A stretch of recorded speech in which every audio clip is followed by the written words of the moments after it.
క్యాబినెట్లో ఉన్న 300 మంది మంత్రులు డైరెక్ట్ కేజీబీకి ఏజెంట్లకు పనిచేశారు. ఎగ్జాక్ట్లీ రాశాడు ఆయన. ఇంకా అందులో ఇంకొక చాలా దారుణంగా ఉండేది ఉంటుంది. ఆమె ప్రధాని కాబట్టి మాట్లాడడం ఇష్టం లేదు కానీ బట్ స్టిల్ అందులో రాసింది చెప్పాలంటే అక్కడ వాడు చాలా స్పష్టంగా అందులో రాస్తాడు.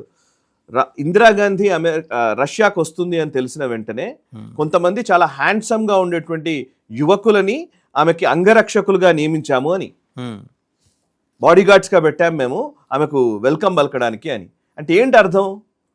ఇలాంటి అలా వెనక్కెళ్తే లేడీ మౌంట్ బాటన్ నెహ్రూ గురించి మాట్లాడితే ఎలా ఉంటుంది?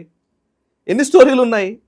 సో మనం పాయింట్ ఏంటంటే మనం మన దేశానికి సంబంధించినటువంటి ఆ డెకోరంని తగ్గించే ప్రయత్నం చేయొద్దు నిజంగా. అండ్ హక్ప్లమసీ అని వీళ్ళు అంటున్నారు. ఆయన ఎందుకు ఇప్పుడు సింపుల్ లాజిక్, ఎక్కడికి వెళ్ళినా నమస్కారం పెడతారు ఆయన నరేంద్ర మోదీ గారు. ఇవాళ చాలా దేశాధినేతలు నమస్కారాలు ఒకరికొకరు పెట్టుకుంటున్నారు, అలవాటు చేశారు ఆయన. అందులో తప్పలేదు కదా. ఇప్పుడు దీంట్లో మీకు వచ్చిన నొప్పి ఏంటి నాకు అర్థం కావట్లేదు. అండ్ ఇంకో ప్రాబ్లం ఉంది ఇక్కడ, అసలు ప్రాబ్లం చెప్తాను మీకు. మన్మోహన్ సింగ్ గారు ప్రధానిగా ఉన్నప్పుడు ఏం చేసేవాళ్ళంటే ఆయన ఫ్లైట్, ఆయన ఎక్కడైనా విదేశీ పర్యటనకు వెళ్తున్నారంటే ఒక జర్నలిస్ట్ టీం ఆయనతో పాటు వెళ్ళేది ఫ్లైట్లో. జర్నలిస్టులు ఒక 10 మంది ఉంటారు కదా, షాంపెయిన్ జర్నలిస్టులు. వీళ్ళంతా షాంపెయిన్స్ తాగుతూ కాన్స్టిట్యూషన్ క్లబ్లో తిరిగేవాళ్ళు, లటియన్స్ మీడియా అంటారు కదా. ఈ జర్నలిస్టులు అందరూ వీళ్ళు మన్మోహన్ సింగ్ గారితో పాటు వెళ్ళేవారు. వీళ్ళకి కావాల్సినటువంటి ఖర్చులన్నీ ప్రభుత్వం భరించేది. వీళ్ళకి 5 స్టార్ హోటల్, మీరు డీటెయిల్స్ ఉంటాయి, 5 స్టార్ హోటళ్ళు, వీళ్ళకి షాంపెయిన్ పార్టీలు, మినిట్ టు మినిట్ ప్రోగ్రామ్ ఉంటుంది. అదే ఇది జర్నలిస్టులు అందరినీ తీసుకుపోయేది. నరేంద్ర మోదీ వచ్చాక ఏం చేశారు? జర్నలిస్టులు అందరినీ కట్ చేశారు. వీళ్ళకి ఎందుకు అసలు అవసరం ఏంటి? వీళ్ళు వచ్చి ఏంటంటే వీళ్ళు ఉన్నాయన్నీ లీక్ చేసేవాళ్ళు. అక్కడ ఏం మాట్లాడినా ఇక్కడ లీక్ అయిపోతుంది. అసలు బేసికల్లీ 2 దేశాల మధ్య ద్వైపాక్షిక చర్చలు జరుగుతున్నాయి అన్నప్పుడు, ఒక దేశానికి ఇంకో దేశానికి మధ్య నిజంగా ఒక చర్చ జరుగుతుంది అన్నప్పుడు జర్నలిస్టులను ఎందుకు తీసుకెళ్ళాలి? ఆయన ఆపేశాడు జర్నలిస్టులను తీసుకెళ్ళాడు. అందుకే ఇక్కడ కొడవ వీళ్ళందరికీ. వీళ్ళకి కోటాను కోట్లు ఖర్చు చేసేది సార్. మీరు లెక్కలు తీస్తే చాలా దారుణంగా ఉంటుంది. సో అంటే మనం కానప్పుడు అక్కడ ఎవరున్నా సరే ఏదైనా మాట్లాడవచ్చు అనుకుంటే, ఇక మీరు అఫ్కోర్స్ మీ రాష్ట్రాల్లో మనం గమనించాలి. అప్పుడు ఆయన తండ్రి, ఆయన నాయనమ్మ ఇంత దారుణంగా అయితే ఎప్పుడు బిహేవ్ చేయలేదు. లేదు సార్. పోస్ట్ ఎమర్జెన్సీ నేను మాట్లాడేది, ఎమర్జెన్సీ వరకు జరిగిన అరాచకాలు అదొక లెక్క. ఆ పార్ట్ గురించి నేను మాట్లాడను, ఎందుకంటే అది వేరే కాంటెక్స్ట్ కాబట్టి. తర్వాత ఆ ప్రతిపక్ష నాయకులు మాట్లాడేప్పుడు పండిట్ ఎవరు? ఆ వాజ్పేయి గారు సభలో లేకపోతే ఎత్తుక్కునేవారట, ఏడి where is the young man, అతను మాట్లాడకపోతే ఎట్లా అని. ఆ సంస్కారం ఎందుకు రాలేదు ఇతనికి? అది ఇక మనం చెప్పడానికి లేదు నిజంగానే చెప్పాలంటే. ఈవెన్ సోనియా గాంధీ కూడా ఇంతగా మాట్లాడలేదు. నేను పర్సనల్గా చూశాను సార్. అద్వానీ గారు పార్లమెంట్ సమావేశాలు జరిగేప్పుడు అద్వానీ గారు మధ్యలో లంచ్ బ్రేక్లో పాత పార్లమెంట్ ఆ భవనం చుట్టూ అట్లా వాకింగ్ చేసేవారు, చేతులు 2 వెనక్కి కట్టుకొని. ఆయన అంత దూరంలో ఉంటే సోనియా గాంధీ గారు ఇక్కడ నుంచి ఆగి, ఆయన వచ్చేదాకా ఆగి నమస్కారం పెట్టారు. తల్లి సంస్కారం కూడా రాలేదే. అంత గౌరవంగా. ఓకే, సభలో అంటారా, విమర్శలు చేసుకుంటారు రాజకీయ పరంగా, సహజం. రాజకీయ విమర్శ వేరు వాసు గారు. వ్యక్తిగతమైన మాటలు చాలా ప్రాబ్లం. అంటే వ్యక్తిగతంగా మాట్లాడే మాటలు కానివ్వండి, అండ్ ఏదైనా సరే దేశ అవసరాలకు సంబంధించినటువంటి అంశాల్లో మీకు తెలియకపోతే మౌనంగా ఉండడం బెటర్. అనవసరమైన వ్యాఖ్యానాలు అయితే చేయకూడదు. Literally I'm telling you. Foreign policy విషయాలు ఇప్పుడు మీరు మాట్లాడారనుకోండి, ఇవన్నీ డిప్లొమసీ ఇట్లాంటివి మాట్లాడారనుకోండి, విదేశీ పత్రికలు ఎలా రాస్తాయి? వాళ్ళకి అనుకూలంగా రాసి హెకిల్ చేస్తూ రాస్తాయి. ఇప్పటికే భారతదేశాన్ని ఎలా చూస్తారు వాళ్ళు మనకు తెలుసు. వాళ్ళు పాములు ఆడించుకునే వాళ్ళ దేశం ఇది ఎందుకు పనికిరాని దేశం, పేదరికము నిరక్షరాస్యతలో మగ్గిపోతున్నటువంటి దేశము, ఈ దేశంలో అసలు అనామకమైన వ్యక్తులు అనే ఒక భావనని క్రియేట్ చేసిందే కాంగ్రెస్ పార్టీ. లిటరల్లీ అవునా కదా?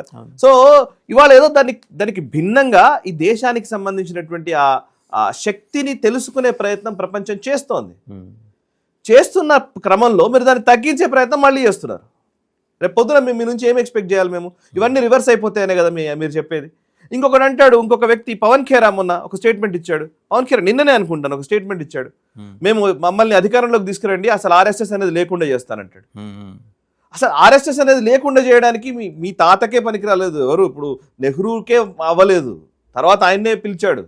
నెహ్రూ 1962 వార్ అయిపోయిన తర్వాత రిపబ్లిక్ డే పరేడ్లో ఆర్ఎస్ఎస్ తోటి పరేడ్ చేయించాడు. ఆర్ఎస్ఎస్ వాళ్ళు కూడా ఇన్వాల్వ్ చేశారు. ఆయన నెహ్రూ బ్యాన్ చేశారని చెప్తున్నటువంటి నెహ్రూయే పరేడ్ చేయించాడు. ఓకే, సో తాతకో ముత్తాతలకో వాళ్ళకే కుదరనిది ఆర్ఎస్ఎస్ని మీరు బ్యాన్ చేయగలుగుతారా? అంతే. ఈ దేశంలో అంటే ఏంటంటే ఇది ఎందుకు చేస్తున్నారు తెలుసా? ఇది కావాలని చేస్తున్నారు. ఏంటి అనంటే ఒక వైపు నుండి రెచ్చగొట్టే ధోరణి వస్తోంది. ఈ రెచ్చగొట్టే ధోరణిని పెంచితే ఇంకో వైపు కూడా రెచ్చిపోయే అవకాశం ఉంది. ఎందుకంటే because RSS has its own, వాళ్ళకి చాలా విపరీతమైన క్యాడర్ ఉంటుంది. ఆర్ఎస్ఎస్ వాళ్ళకు ఉన్నటువంటి సంస్థల క్యాడర్ చాలా పెద్దది. ఈ దేశంలో ప్రపంచంలోనే అతిపెద్ద స్వచ్ఛంద సంస్థగా ఉన్నది ఆర్ఎస్ఎస్. లిటరలీ మాట్లాడితే ఒక పెద్ద ఆర్గనైజేషన్, సాంస్కృతిక ఆర్గనైజేషన్. అట్లాంటిది ఇప్పుడు ఏమవుతుందంటే ఇటువైపు ప్రొవోక్ చేస్తున్నారు వాసు గారు, ఇటువైపు ప్రొవోక్ చేస్తున్నారు, ఇటువైపు కూడా రెచ్చిపోయి ఎవరైనా దాడులు చేయడము ఇంకోటి ఏదో జరిగింది. అది కావాలి ఇంటర్నేషనల్ మీడియా. అదేమైతుందంటే సివిల్ వార్ వస్తుంది.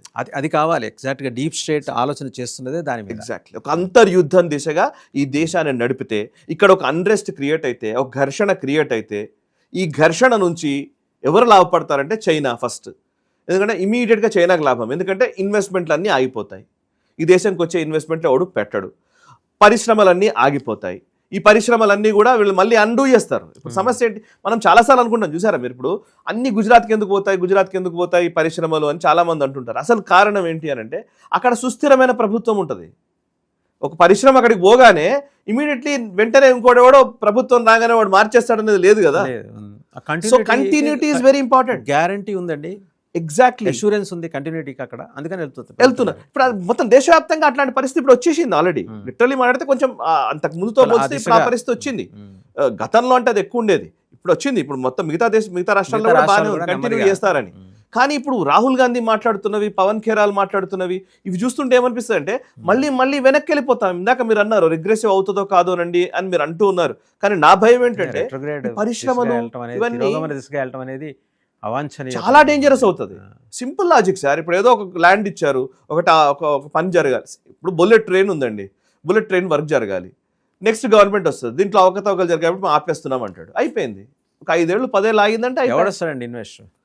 రాదు. ఇంకా అస్థిరత ఎప్పుడు కూడా డేంజరసే. మీకు నిన్న కూడా మనం మాట్లాడాం, ఎన్జిఓస్ ద్వారా ఏం జరిగింది అని అంటే 2 to 3% జీడిపి గ్రోత్ రేట్ ఆగిపోయిందంట, తగ్గిపోయిందంట. బికాస్ ఆఫ్ ఈ ఎన్జిఓల వల్ల. 2014 ఇంటెలిజెన్స్ బ్యూరో రిపోర్ట్ ఇది. అంటే 8 లక్షల నుంచి 13 లక్షల కోట్ల వరకు మన ఆర్థిక వృద్ధి ఆగిపోయింది, పడిపోయింది, నష్టం వాటిల్లింది భారతదేశానికి. మనం దాన్ని ఎక్స్పెక్ట్ చేస్తున్నామా? అంటే రాహుల్ గాంధీ కూడా దేవుడు చక్కటి మానసిక ఆరోగ్యం ప్రసాదించి దేశం పట్ల విధేయతని ఆయనలో జొప్పించే విధంగా ఏమన్నా అనుగ్రహించాలని కోరుకోవడం తప్పితే మనం చేయలేంది ఏం లేదు. Thank you Sai. Thank you. So ఇది ఏంటంటే ఒక రాహుల్ గాంధీ, ఒక డీప్ స్టేటు, ఆ డీప్ స్టేట్కి అనుబంధంగా పనిచేసే చేతికి 6 వేలు లాంటి అరవింద్ కేజ్రీవాల్స్, ఇట్లా అందరూ పుట్టుకుంటూ వస్తూనే ఉంటారు. బట్ దీన్ని అడ్రస్ చేయాల్సింది ఏంటంటే మన సమాజము, మన రాజకీయ వ్యవస్థలు. వేరే దేశాలు చూడండి, నెతన్యాహు మీద పీకల్లోతు కోపం ఉంటుంది ఆ దేశంలో ప్రతిపక్ష నాయకుడికి. బట్ ఇరాన్తో యుద్ధం అనేసరికో లేకపోతే ఇస్లామిక్ దేశాలతో యుద్ధం అనేసరికో అందరూ ఒకటవుతారు. జాతీయత అంటారు దాన్ని. అది రైట్ వింగ్ ఆలోచన విధానం ఆ రకంగా ఉంటుంది. రైట్ వింగ్ అన్ని చోట్ల హిందువులే ఉండక్కర్లా, ఆ దేశాల్లో ఆ మతాలు అవలంబించే వాళ్ళందరూ, లేకపోతే ఆ దేశ రాజనీతిని ఫాలో అయ్యే వాళ్ళందరూ ఖచ్చితంగా అనుసరించేది. అది కొరవట్టమే మన దేశంలో ఉన్న మన లోక్సభలో ఉన్న ప్రతిపక్ష నాయకుడికి అది కొరవట్టం అనేది బాధాకరమైన విషయం. ఆయన బాగుండాలి, ఆయనతో పాటు ఆ పార్టీ బాగుండాలి. ఆ పార్టీ ఒకప్పుడు జాతీయవాదులతోటి నిండిన ఆ పార్టీ తిరిగి అలాంటి జాతీయవాదులతో మళ్ళీ ఇంకోసారి నిండాలి. ప్రొయాక్టివ్ అప్రోచ్ తోటి కన్స్ట్రక్టివ్ వేలో ముందుకు నడవాలని కోరుకోవాలి. అదొక్కటే మనం చేయగలిగింది. ఎందుకంటే దేశంలో ప్రతిపక్షం కూడా బలంగా ఉండాలి. లేకపోతే ఏకపక్షంగా తీసుకునే నిర్ణయాలు ఒకసారి ఏంటంటే అవి నియంతృత్వానికి దారితీసే ప్రమాదం ఉంది. నీకు అవకాశం ఇచ్చారు దేశ ప్రజలు ప్రతిపక్ష నాయకుడిగా, నిరూపించుకో. సెషన్స్ అయిపోగానే కొలంబియాకో లేకపోతే ఎమన్కో వెళ్ళిపోవడం కాదు అని ఈ దేశ ప్రజలు మీకు చెప్తున్నారు గౌరవ రాహుల్ గాంధీ గారు.